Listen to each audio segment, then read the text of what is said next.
कहानी है आंध्र प्रदेश में एक निजामाबाद जगह है और उसी निजामाबाद के नागेंद्र रेड्डी की। नागेंद्र रेड्डी एक अच्छे परिवार, पढ़े लिखे परिवार का लड़का और बचपन से ही बेहद होशियार, पढ़ाई में हमेशा अच्छे नंबरों से पास हुआ। बचपन से इंजीनियर बनने का सपना था। इसके बाद उसने एंट्रेंस एग्जाम दिया और फिर बाकायदा आईआईटी में उसका सिलेक्शन हुआ और आईआईटी मद्रास, हजारों लाखों स्टूडेंट्स का सपना होता है आईआईटी वहां से करना, वहां उसे दाखला मिल गया। वहां से उसने इंजीनियरिंग की। इंजीनियरिंग के बाद अब उसने 2001 में इसने अपनी इंजीनियरिंग की। इंजीनियरिंग करने के बाद अब वो हैदराबाद की कंपनी में आराम से जॉब लग गया, क्योंकि आईआईटीएन था वो। लेकिन फिर वो हैदराबाद छोड़कर बेंगलुरु पहुंच जाता है और बेंगलुरु में अपनी एक कंपनी खोल लेता है। कुछ वक्त तक कंपनी ठीक ठाक काम कर रही होती है, लेकिन फिर बाद में कंपनी का काम ठीक ठाक नहीं चल रहा होता है। तो नागेंद्र सोचता है कि अब इस कंपनी को छोड़कर कहीं और ट्राई किया जाए। ब्रिटेन की एक कंपनी में वो अप्लाई करता है। उसके प्रोफाइल, उसके सीवी को देखकर कंपनी हाथों हाथ उसे लेती है और इंग्लैंड में उसे, लंदन में नौकरी मिल जाती है। अब वो लंदन रवाना हो जाता है। अब बेटा लंदन गया, लेकिन नागेंद्र रेड्डी के घर वालों को एक फिक्र थी। उसकी फिक्र ये थी कि वो एक पर्सनालिटी डिसऑर्डर का शिकार था और उसकी वजह थी उसकी बहन, उसकी इकलौती बहन, जिस बहन से वो बेशुमार प्यार करता था। इतना प्यार कि अगर उसकी बहन की तरफ कोई लड़का देख ले तो उसे गुस्सा आ जाता, वो फौरन बदल जाता। उसे ये पसंद नहीं था कि उसकी बहन की तरफ कोई देखे, कोई उससे बात करे, कोई उसके करीब आए। और जब भी ऐसा होता वो अचानक गुस्से में आ जाता, मरने मारने पर उतारू हो जाता। ये बात घर वालों को भी पता था। उन्होंने बहुत सारे साइकियाट्रिस्ट से भी उसको दिखाया, बट उन्होंने कहा कि धीरे धीरे ये सब कुछ ठीक हो जाएगा, लेकिन ऐसा हुआ नहीं। अब वो लंदन पहुंचा।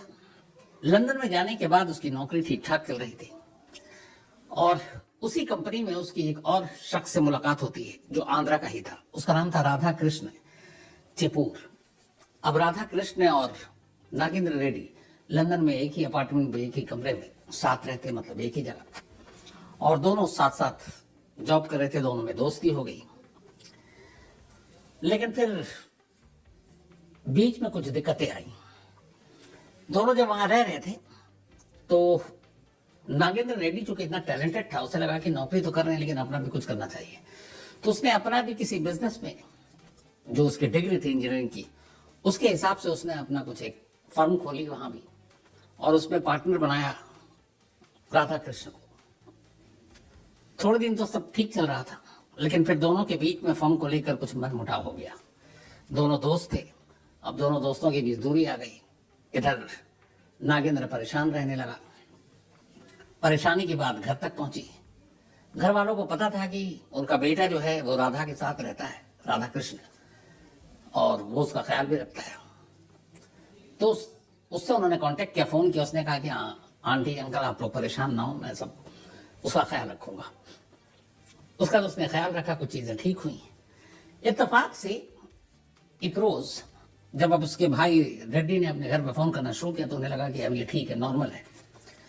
तो थैंक्स करने के लिए नागेंद्र रेड्डी के पेरेंट्स ने अपनी बेटी से कहा कि तुम उसको एक मैसेज भेज दो थैंक्स का, कि तुम्हारी वजह से हमारा बेटा ठीक ठाक है। अब नागेंद्र रेड्डी, जिसकी कमजोरी थी उसकी बहन, उसे ये लगता था कि अगर कोई उससे बात करे, कोई लड़का उसके करीब आए, कोई इसे देखे तो गुस्सा आता था और पर्सनालिटी डिसऑर्डर का वो शिकार था। जब उसने ये मैसेज उसकी सिस्टर ने अब लिखा राधा कृष्णा को, और उस मैसेज में ये था कि थैंक यू सो मच मेरे भाई की मदद करने के लिए, और तुमने जो भी किया हम उसका एहसान नहीं उतार सकते। इत्तेफाक से ये मैसेज नागेंद्र रेड्डी ने पढ़ लिया अपने दोस्त के। उसने बताया गुडविल में कि देखो अब है सब ठीक है, तुम्हारे घर वाले ने भी थैंक्स भेजा है। लेकिन वो मैसेज जैसे ही पढ़ा नरेंद्र रेड्डी ने, उसे गुस्सा आ गया। उसे लगा कि कहीं ऐसा तो नहीं कि उसका ये दोस्त राधा कृष्णा उसकी बहन को उससे छीनने की कोशिश कर रहा है, उससे दूर ले जाने की कोशिश कर रहा है। कहीं ऐसा तो नहीं वो उससे प्यार करता है, उससे शादी कर ले। और वो अपनी बहन को खोना नहीं चाहता था, क्योंकि वो पर्सनालिटी डिसऑर्डर का शिकार था। ये बात जो है रेड्डी के दिमाग में घुस गई। अब उसे अपना दोस्त दुश्मन नजर आने लगा। वैसे ही वो अपनी बहन को लेकर इतना पॉजिटिव था। 29 अक्टूबर 2004 यही वो तारीख थी।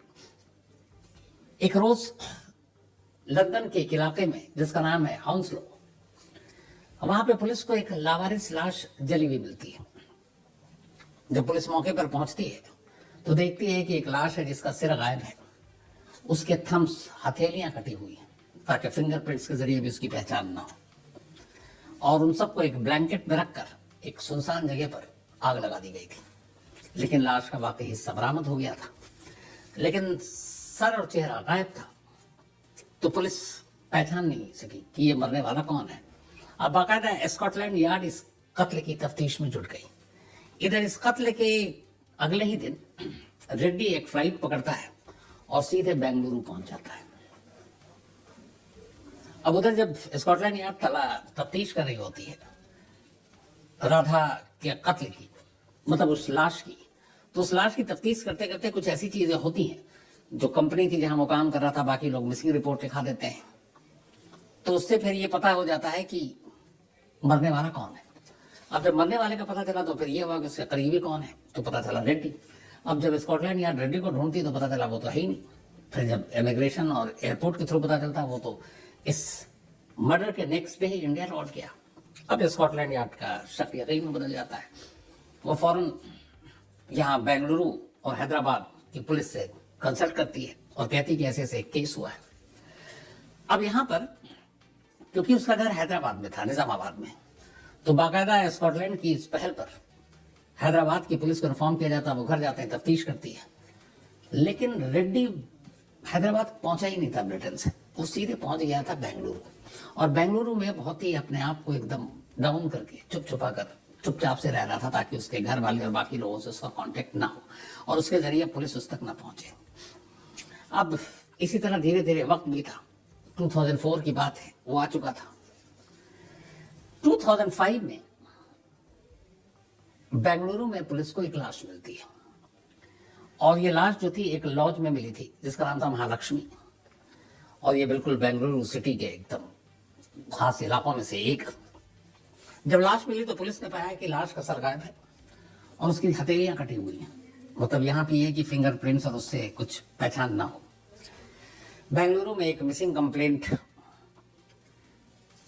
की जितनी भी कॉपी थी उसको देख रही थी पुलिस की, ढूंढने की ये लाश किसकी है, पर मिसिंग कंप्लेंट से भी कोई फायदा हुआ नहीं।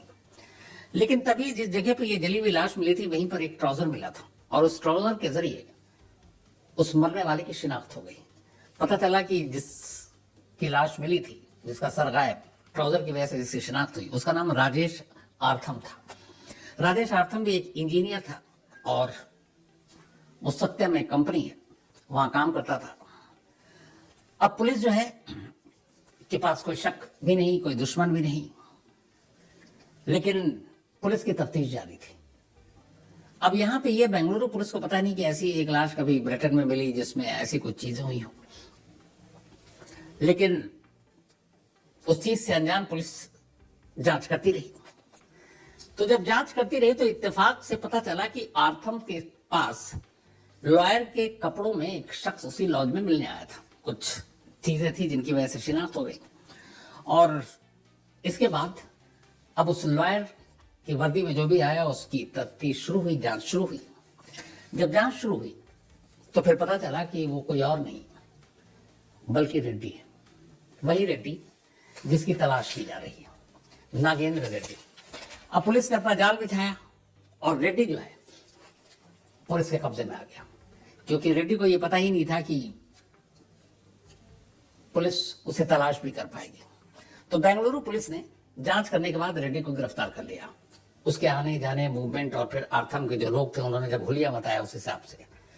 तो जब रेड्डी को गिरफ्तार किया गया तो पूछा गया कि भाई तुमने आर्थम को क्यों मारा, तब उसने फिर वही कहानी बताई कि मुझे डाउट था, मैं भाग कर वहां से आया, फिर घर वालों को बताया, मैं अपनी सिस्टर से प्यार करता था, तो उसे मैंने बताया कि मैं बेंगलुरु में हूँ।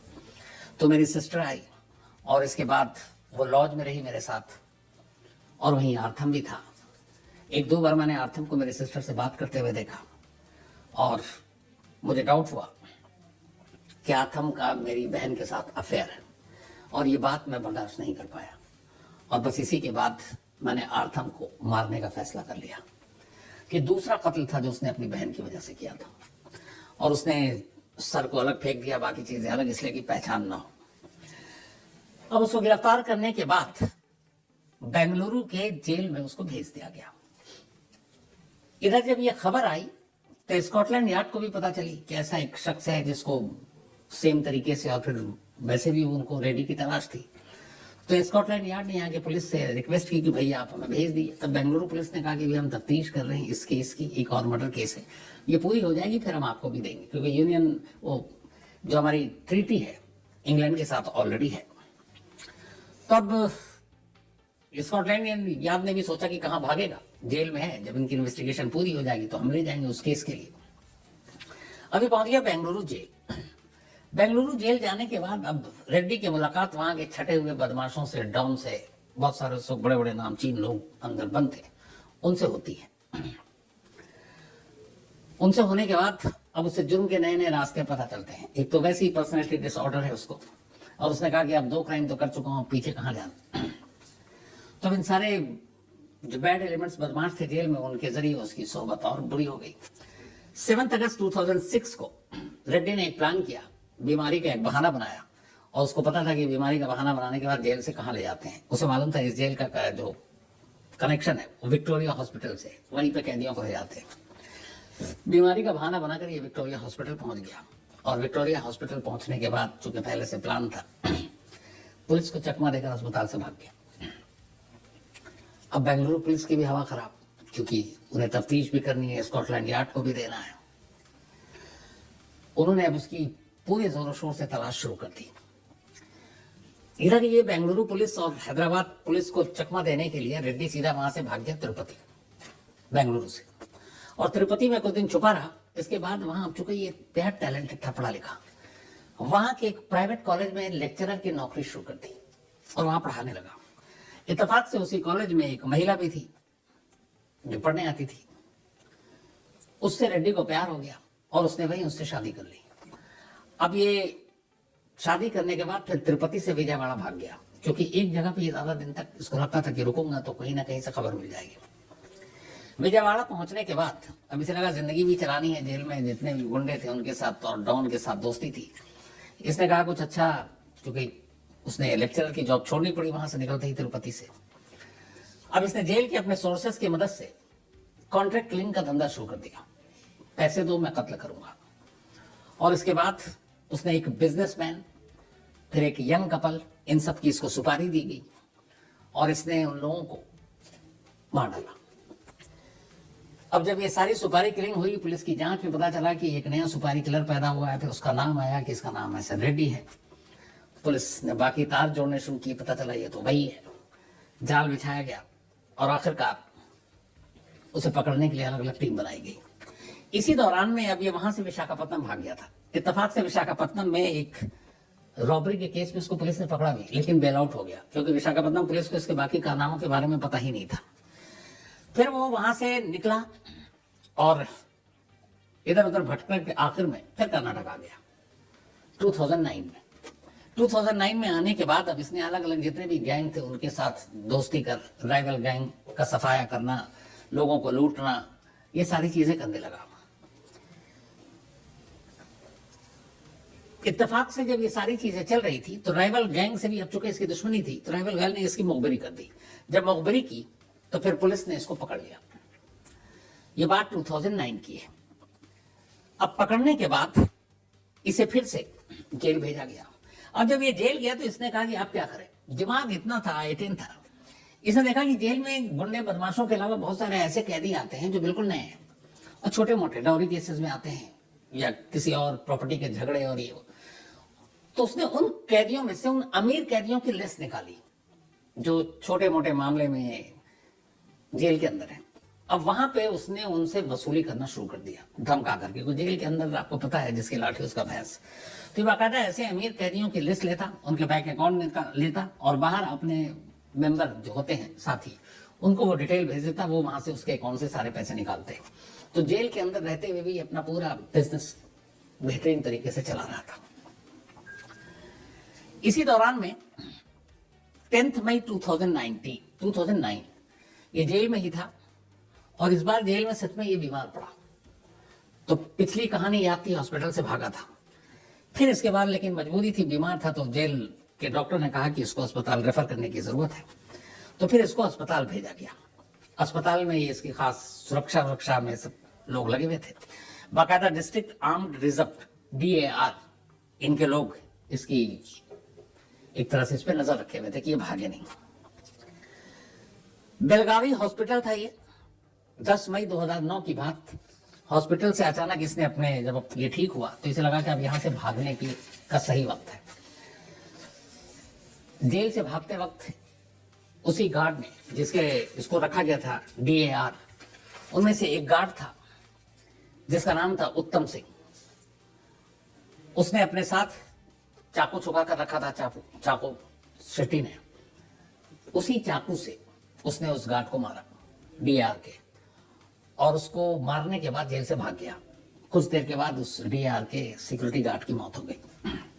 अब जब मौत हुई, पुलिस को पता चला, तो एक सिक्योरिटी मतलब गार्ड की मौत, अब कर्नाटक पुलिस के लिए और भी इतने सारे उसने वैसे ही क्राइम कर रखे हैं, तो अब क्या किया जाए।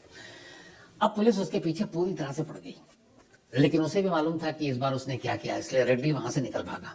इसके बाद वो अपनी जान बचाने के लिए और या कर्नाटक और आंध्रा से कि पुलिस को चकमा देने के लिए पहले उड़ीसा गया, फिर असम गया, फिर नेपाल गया, सब इधर उधर भटकता रहा।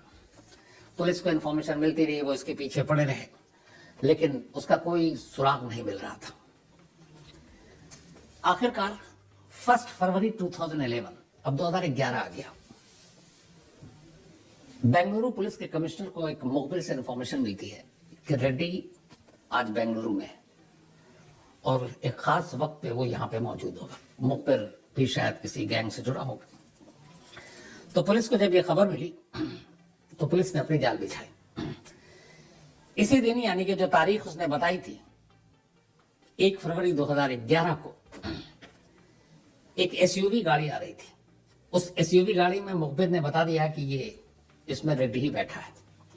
तो जिस सड़क से ये गाड़ी गुजर रही थी, उस इलाके में बाकायदा उस जगह पर जहां पे इसकी इंफॉर्मेशन थी कि ये वहीं पे गुजरेगा, बाकी रोड को ब्लॉक कर दिया गया ताकि आम ट्रैफिक और आम लोग ना आए, क्योंकि पता था कि वो एक तो अजीब तरह का क्रिमिनल, गोली भी चला सकता है। तो ब्लॉक करके जैसे ही वो SUV दिखाई दी, उसे ऑन किया गया कि सरेंडर कर दो, लेकिन SUV के अंदर से फायरिंग हो गई पुलिस पर। जवाब में पुलिस ने भी गोली चलाई। एक गोली रेड्डी के गर्दन में जाकर लगी, मौके पर ही उसकी मौत हो गई।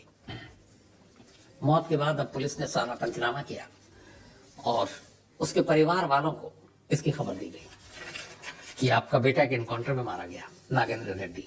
नागेंद्र रेड्डी का परिवार बहुत पढ़ा लिखा, बहुत शरीफ लोग, और अब तक उन्हें अपने बेटे के कारनामों के बारे में पता चल चुका था कि उसने इंग्लैंड में क्या किया, उसने बेंगलुरु में क्या किया, अपने एक दोस्त को मारा, यहाँ एक और शख्स को मारा, इसके बाद कई उसने कॉन्ट्रैक्ट किलिंग किए। टोटल जब वो मारा गया, जब उसके एनकाउंटर हुए, उसके ऊपर 13 केस थे। इन 13 केस में से 5-6 तो मर्डर के केस थे। एक स्कॉटलैंड यार्ड उसको अलग ढूंढ रही थी। तो घर वालों ने उसकी बॉडी लेने से मना कर दिया। उन्होंने कहा ये हमारा बेटा नहीं है, क्योंकि हमने जिसे पाला पोसा था वो एक बेहद शरीफ, पढ़ा लिखा IITian, जिसने IIT मद्रास से किया, जो नामी गिरामी कंपनियों में काम किया, नौकरी के लिए इंग्लैंड गया, और उसके बाद फिर उसने जुर्म का रास्ता पकड़ लिया। तो हम इसे अपना बेटा नहीं मानते। और जिस बहन की वजह से उसने अपना पहला जुर्म किया था, उस बहन ने भी उसे अपना भाई मानने से इनकार कर दिया, और उस बहन ने भी उसकी बॉडी नहीं ली। आखिरकार पुलिस को ही रेड्डी का अंतिम संस्कार करना पड़ा। जब उसका अंतिम संस्कार हुआ, उस वक्त उसकी उम्र सिर्फ 30 साल थी, सिर्फ 30 साल। और कमाल ये था कि जो 13 केस हुए थे, उनमें से एक में भी वो अभी तक कन्विक्ट नहीं हुआ था, क्योंकि कोई भी क्राइम जिसमें वो पकड़ा गया था वो भी अदालतों में ही थी, उसमें कोई फैसला नहीं आया था। यानी अभी तक वो सिर्फ अंडर ट्रायल था एक तरह से। लेकिन ये पूरी कहानी में एक चीज है जो मुझे नहीं मालूम, आप लोग भी सोचिएगा, बताइएगा। एक शख्स जो इतना तेज तर्रार, इतना ज़हीन, इतना अच्छा, उसने वो एग्जाम क्रैक किया जिसका सपना लाखों बच्चों का, स्टूडेंट्स का होता है, एक से एक जगह पे नौकरी की, फॉरेन गया। एक बहन, और उस बहन के लिए इतना उसके मन में प्यार, और उसी बहन की वजह से उसके मन में ये डर कि कोई मेरी बहन को छीन न ले। और जब जब ऐसा होता तब तब वो अपने आप में रहता ही नहीं है, अपने ऊपर उसका काबू ही नहीं रहता। और इसीलिए पहला जुर्म उसने सिस्टर के नाम पे किया था, क्योंकि उसके मैसेज और उसके दोस्त ने जब पढ़ा और उसको दिखाया तो उसने गुडविल में दिखाया, लेकिन उसे लगा नहीं, शायद मेरी बहन को ये छीन रहा है। दूसरा कत्ल भी उसने अपने उसी जानने वाले का किया जिस लॉज में, और दूसरा बंदा था जो उसकी बहन वहां आई और उससे मिली और उसे लगा कि उसका इसके साथ अफेयर है। और इन दो जुर्म ने फिर उसे वापस लौटने का मौका नहीं दिया, और फिर वो तो जुर्म के रास्ते पर चला गया, क्योंकि उसके बाद जेल गया। जेल में उसने जुर्म की दुनिया की सच्चाई आंखों से देखी, और फिर लगा कि अब कहाँ वापसी का कोई रास्ता है नहीं। तो अजीब कहानी, और अफसोस होता है मुझे ऐसे इस तरह के क्राइम पर